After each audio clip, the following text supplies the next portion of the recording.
ब्रह्मचर्य नहीं रह पा रहे महाराज जी, ऐसा इनका कहना है। हाँ, इस अवस्था में तो बच्चा ऐसा होता है, पर स्वाभाविक ब्रह्मचर्य का ह्रास होना और स्वयं ब्रह्मचर्य का नाश करना, इन दो बातों में भेद है।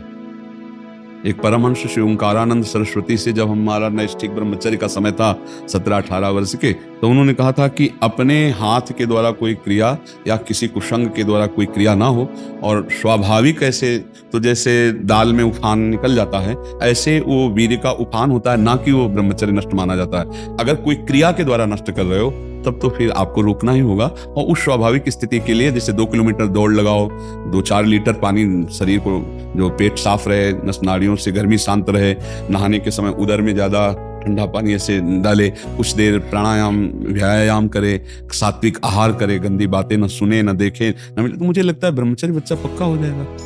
अपने हाथ से अगर ब्रह्मचर्य नष्ट किया जाए तो फिर अभ्यास बन जाता है, फिर वो अभ्यास कसम खाने पे भी नहीं छूटता। यदि ऐसी कोई गंदी बात है तो उसे छोड़ना ही आपको पड़ेगा। उसके लिए कोई जादू तमाशा तो आता नहीं, आपको नियम लेना पड़ेगा। देखो, आपको ग्लानि तो है ही, तो आप उसका सुधार करने के लिए, मुझे लगता है कि स्वाभाविक ब्रह्मचर्य 6 से किसी को ग्लानि नहीं होती।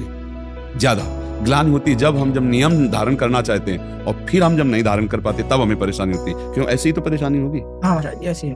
तो पर बात ये महाराज जी की अहंकार बहुत है, ग्लानि बहुत कम होती है। अहंकार इतना ज्यादा हो गया है कि ये बुरा नहीं लगता है, अब हमारे डेली का रूटीन जैसा हो गया है, तो मतलब लगता ही नहीं कि कुछ गलत काम किया। हाँ, क्योंकि बच्चा जब हम नए कोई गलत काम करते हैं तो हमारे अंदर जो सत परमाणु होते हैं वो आपको ग्लानि देते हैं, और जब अधिक असत परमाणु हो जाते हैं, जैसे कोई हत्या करता है पैसे लेके, तो उसको हत्या एक व्यापार नजर आता है, उसको कोई ग्लानि नहीं होगी, आके तरह पिएगा, मस्ती से रहेगा, उसको उसके सत परमाणु नष्ट हो चुके हैं। जैसे अभी अपने प्रश्न करता पीछे से कि हम जब गाली या कुछ ऐसा कटु बोलते हैं तो हृदय दुखी हो जाता है। कितना पवित्र परमाणु है जो गलत बोलने पर भी हृदय को दुख देते हैं। तुरंत बाद इतना बुरा लगता है महाराज जी कि क्या पाप कर दिया, लेकिन करते समय बुरा नहीं लगता। नहीं बच्चा, हमें लगता है कि ब्रह्मचर्य पर महत्व ना होने के कारण ऐसा होता है। नहीं, ब्रह्मचर्य पर महत्व हो और बुरा लगे, फिर अगली बार हम उसको सुधार ना पाए, ऐसा कैसे हो सकता है?